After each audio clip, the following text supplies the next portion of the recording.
Shalom.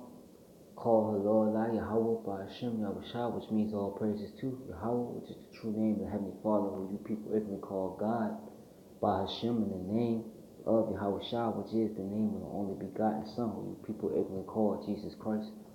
Those are the true names of the Heavenly Father and the Son. Plus, we give a shout to the icon that's pushing and spreading His word throughout the four corners of the earth, who is also uplifting the names Yahweh by Hashem Yahushua. Also to the confusion of face, brothers and sisters out there whose bloodline traces back to Abraham, Isaac, and Jacob, our forefathers, though you do look like one of the heathen nations, as I'm about to pull in this chart right here, that you're scattered amongst. Hold on, let me see if it'll pop up.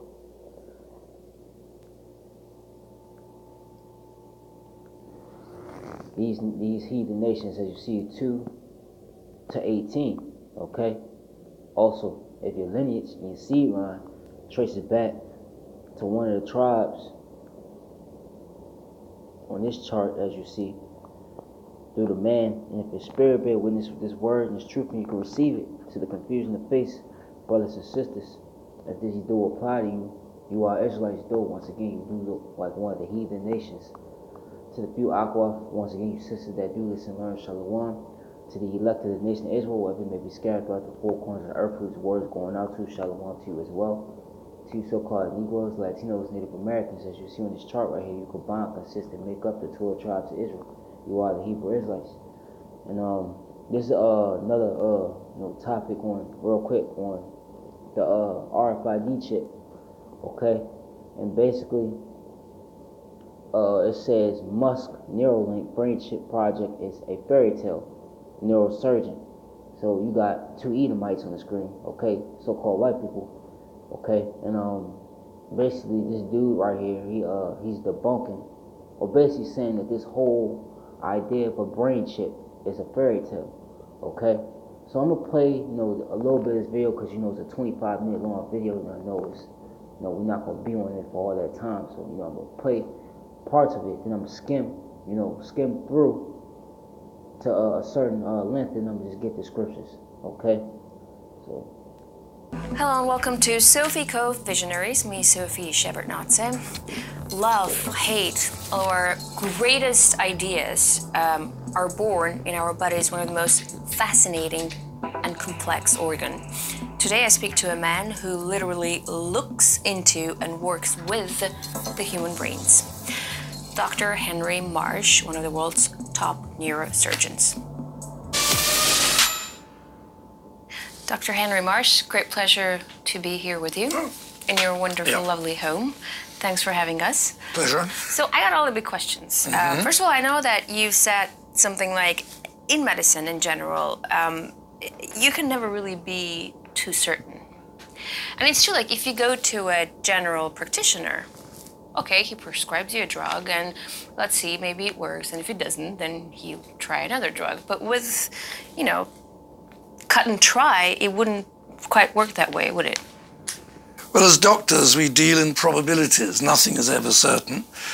With as a surgeon, and obviously as a neurosurgeon, what I do is not representative of all of medicine. If you recommend surgery to somebody, what you're saying is, well, the probability of the operation doing more good than harm is a bit better than the probability of your coming to harm if you don't do the operation. But these are probabilities. So let's say I say, well, there's a 95% chance the operation will be successful, removing a difficult brain tumor, which is what I specialized in doing, and a 5% chance you'll die. And then the patient dies because of the operation, and the family will be very cross. They'll say, you said there was a 95% chance of success. And I said, yes, but I said there was a 5% chance of disaster. It's the same with the weather forecast. They're never wrong, because there's always a probability. But from a patient's point of view, as patients, and I've been a patient myself, and my own son had a brain tumor, we want certainty. We want to know what will happen to me, not a 95% this or a 5% that. So there's a huge difference between the doctor's perspective and the patient's perspective. We're going to actually swap roles in a little bit. Before we do that, I know that you specialize in brain surgery with local anesthesia. Yes. So basically, the patient isn't sleeping Yes, while you're that's operating right. him. Yeah. What is the reasoning behind it? Because it only applies for certain sorts of tumours which are actually... So I'm gonna pause them, skim through a little bit. Prior to like 8, 9, they get more to it. I think some of the most difficult decisions were when I treated people too much. I should have stopped. I operated really when there was no realistic hope. And all I did was add to the patients' and the families' suffering. And I can think of quite a few patients where I did that. On the other hand, with surgeons who are cold and detached, they will do that and it doesn't trouble them. So you've said that we will actually never know how the brain works. Well, I think it's unlikely. I mean, the whole point about the future is it's unpredictable. So I think it's unlikely we'll ever understand the brain in the way we can understand how a computer works or a clock works. I think it's unlikely. Somebody once said you can't cut butter with a knife made of butter. But I don't know. But with the present technology we have of MRI brain scanning, electrode implantation in monkeys and to a certain extent in human beings, is very limited to how much it will tell us. And we can't experiment on ourselves. That's so we can't cut open our fellow humans' brains and fiddle around with them and do experiments on them. We can, to a certain extent, on chimpanzees. I feel rather sorry for chimpanzees. Anyway, it's becoming increasingly difficult for ethical reasons. So there are major limits to what we can, to the sort of actual scientific research we can do on the brain. So following that logic, you never really actually know what a patient's brain will do after the surgery. And so also has to do with luck. No, and you know to a certain extent, because I mean, we understand how various parts of the brain are more important for some. As I said, we know the areas for speech and for vision. Sure, they're all tied in together in complicated ways we don't understand. But no, with the operating, on the whole, you have a pretty good idea what you can get away with, so to speak, without damaging the patient, and when an operation is impossible. Henry, we're going to take a short break right now. When we're back, we'll continue talking to one of the world's top neurosurgeons, Dr. Henry Marsh. Stay with us. That's a good chunk of the video, but point being is the rfid chip, okay, is the mark of the beast according to Revelations 13:16, as I'm going to get.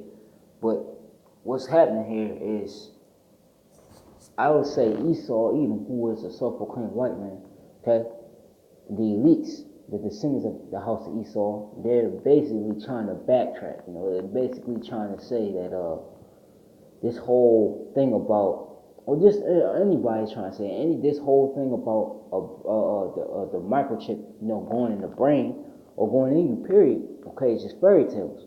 Okay, it's really what it is really damage control. Okay, now he was going into it, how you can't, mess with the brain like this devil think he can do. But point being is, the RFID chip is the mark of the beast. Okay? But hold on, let me get this scripture real quick. I'll go into KJV this time.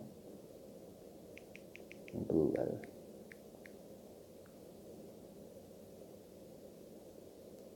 There was a scripture in the Apocrypha where it says, not to search out things that's too deep for thee or too hard for thee, okay, or above thy knowledge, okay. But that's what Esau, he does, man. He tries to search everything out because he think, like I always say, he think he's the Most High, man. Okay, he's trying to be the Most High. Okay, he's trying to find out everything how it works. But what he's trying to do when he does that is he's trying to, okay, as he do, the thief coming out but to steal, to kill, and to destroy, man. He's trying to find a way to use everything the Most High created and just turn it into a weapon of destruction as he already done, as you see now, man. Okay? This is Isaiah 5:20. I want to start off with this. Actually, it's Obadiah 1.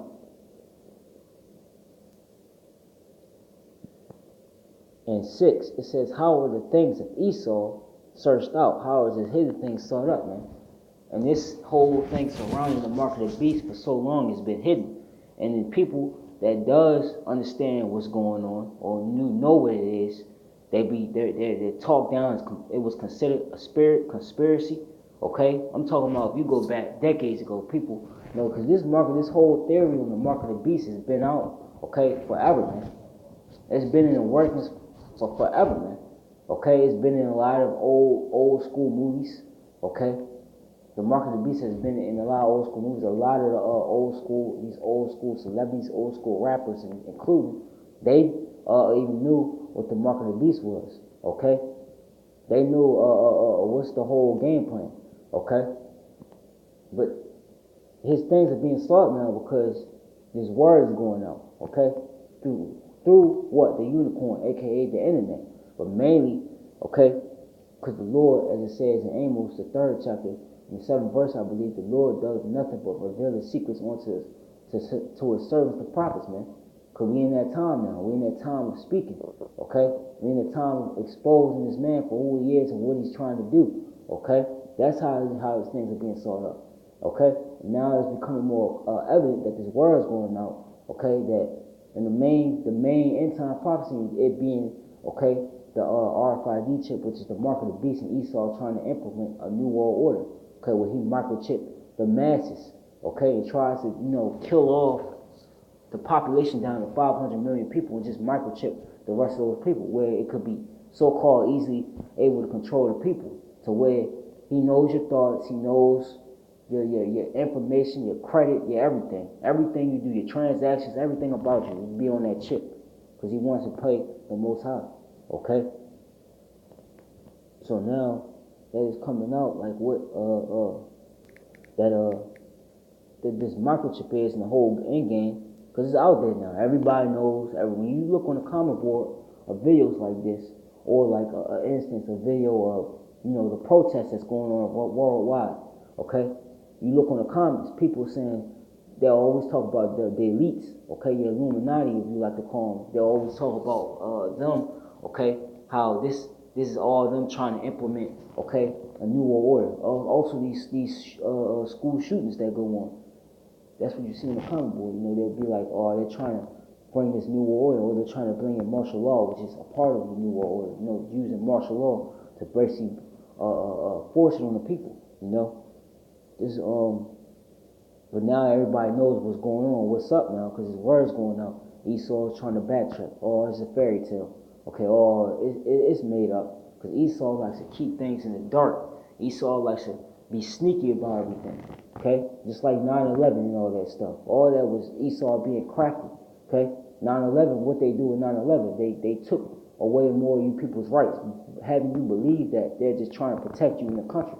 That's a lie. This Isaiah 5:20. Woe unto them that, actually, hold on, that's not it. I think it's Isaiah C. Salaki, hold on.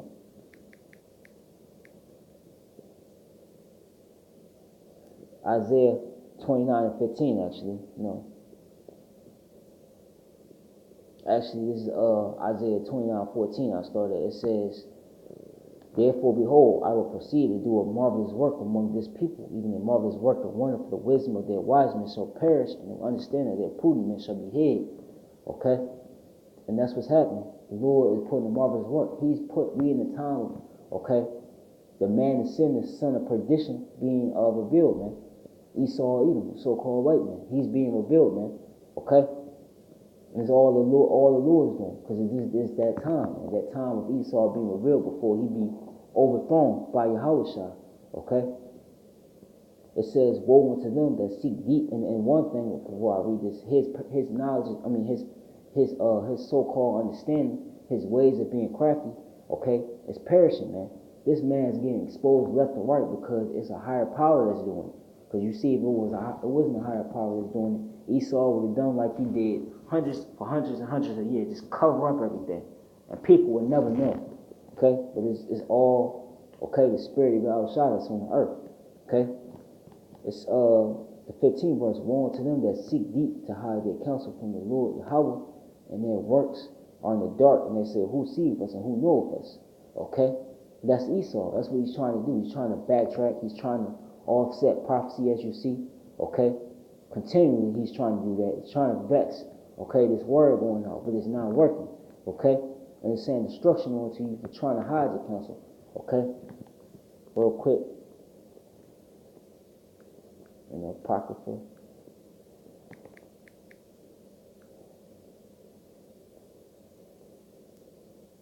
You're being exposed, man. It's being brought out what you're trying to do, why everything is happening. Okay? The 2nd Ezra, 16th chapter.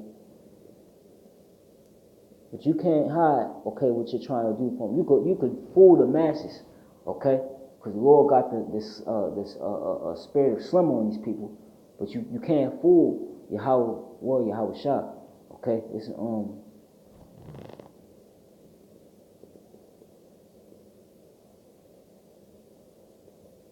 It's 2nd Ezra 16 and 54. It says, Behold, the Lord knoweth all the works of men, their imaginations, their thoughts, and their hearts. Which spake but the word, let the earth be made, and it was made, let the heaven be made, and it was created. And his word were the stars made, and he knoweth the number of them. He searcheth the deep and the treasures thereof. He measureth the sea, what it containeth. He hath shut the sea in the midst of the waters, and with his word hath he hanged the earth upon the waters. He spreadeth out the heavens like a boat upon the waters, hath he founded it. In the desert hath he made springs of water and pools upon the top of mountains. Let me see. And that the floods might pour down from the high rocks to the water. The earth, point being made, is the Most High. He created everything. Everything that you see, okay, everything that happens, okay, everything that, the point was made. The Most High is behind it. Even Esau, even the so-called white man, the Most High created him to be the wicked, man. Okay, what you see him doing, okay, the Most High made him to do that, okay? Just like it says, I believe in Romans, the 9th chapter, I forgot what verse, but it talks about how he raised Pharaoh up so he could show his strength, man. That's what he did with Esau. He created Esau to be the wicked and had Esau make this system, create this beast system, okay, to push wickedness throughout the four corners of the earth, just so he could come and destroy them. That's what's happening. Okay? It says 62 verse, Yea, in the spirit of the almighty power which made all things, and search about all hidden things and the secrets of the earth, surely he knoweth your inventions, the RFID chip as I'm about to get, and what ye think in your hearts, even them that sin, and will hide the sin. Okay? So he already knows what this devil got in store. He created him once again. Okay? Why do you think what this man's about to do, everything that's happening around the world right now, as of right now, to this very day I'm speaking of, okay? And what this man is doing is already prophesied in the Bible, okay? It's prophesied 2,000 years ago, man. And it's happening now, man. So you can't fool the Most High. Esau is so pompous in his head that he thinks he could fool the Most High, okay? But what does the scripture say? The deceiver and the deceived are both his, man. You may think you're deceiving the people, which you're deceiving the majority of them, but you ain't deceiving the elect, okay? And you definitely ain't deceiving Yahweh by Hashem Yahushua, okay? You're the one that's being deceived. You and the heathen nations. Surely he knows your inventions and what you think in your hearts, even them that sin, and will hide the sin. Therefore hath the Lord exactly searched out all your works, and he will put you all to shame, okay? That's what's about to happen. You think you're going to fulfill this new world order? Okay, you think you're going to dupe the masses into taking this chip? Okay, you're going to be put to shame, man. Thinking right when you fulfill the sufficiency of your belly, that's when the Lord's going to take you down. Okay, you're not going to be able to continue this new world order. And when your sins are brought forth, you shall be ashamed before men, and your own sins shall be your accusers in that day. What will ye do, and how will ye hide your sins before Yahweh and his angels? Okay? So you ain't going to be able to hide Esau. You ain't going to be able to keep what you're trying to do in the world. It's already out there. Okay? Until you so-called Negroes, Latinos, Native Americans, you Israelites, the mark of the beast is the RFID chip. Okay? This is Revelations 16 and 13 and 16. It says, and he is who? The elite banking families. Okay, the descendants of Esau. Okay, the head okay, of the Edomites, man, who are rulers right now, okay? And he caused of all, both small and great, rich and poor, free and bond, to receive a mark in their right hand or in their foreheads. And this dude, you know, that's the end game, man. They want to put a chip in you. This is a physical mark, okay? Because you got different marks in the scriptures, but this mark right here is a carnal mark, and it's the mark of Esau, Edom, okay? He wants to physically put a microchip, the RFID chip. Look it up, okay? What it look like, okay? It's the size of a grain of rice. He wants to inject that into you people's, okay, brain, okay, and in your right or left hand, or anywhere else in your body, okay? That's what he wants to do. No matter what status or how poor or how rich you are, he wants to microchip everybody. But he damn sure want to microchip, okay, you so-called Negroes, Latinos, Native Americans, also to the confusion of face, okay? Because he wants to, when you go into the chip, it's basically a state. He wants a state, okay, claim, okay, on his sheep. And you Israelites are in captivity under the so-called white man, Esau, Edom, okay? That's basically what this is. This is basically you showing your servitude by taking that chip. You showing your servitude to that the so-called white man is your God, basically, okay? And that's trespass against, okay, Yahweh by Shemel Shah, man. And this is me talking to you Israelites, okay? And that no man by himself, save he that had the mark or the name of the beast or the number of his name. Okay, here's the wisdom. Let him have understanding. The company number of the beast, for it's the number of a man, and his number is 600, 6. Okay, this is that fourth beast that's being ran. Okay, we are living in that fourth beast. Okay, which is combined the EU and NATO and America on top. Okay, that's what you're seeing, man. The revival of the ancient pagan Roman Empire through them. Okay, and once again, this mark is charisma. They want to, put, this RFID chip in you to make you a perpetual slave, man. Okay?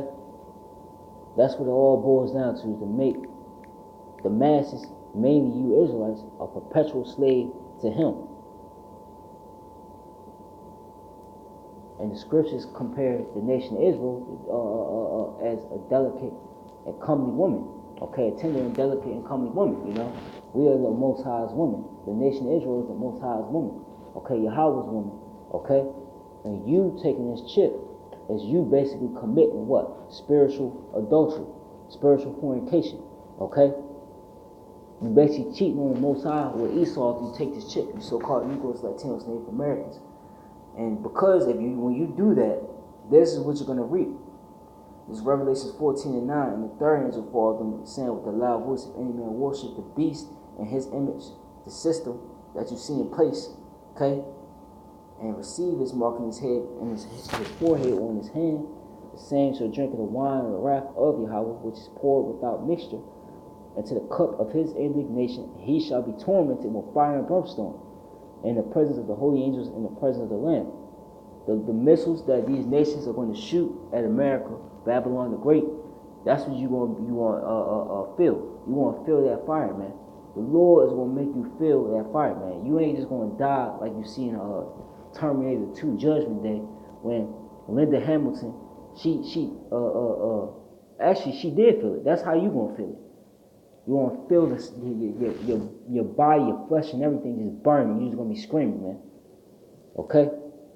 The saints are right there, and the smoke of their torment ascendeth up forever and ever, and they have no resting, day nor night, who worship the beast in his image, and whosoever received the mark of his name.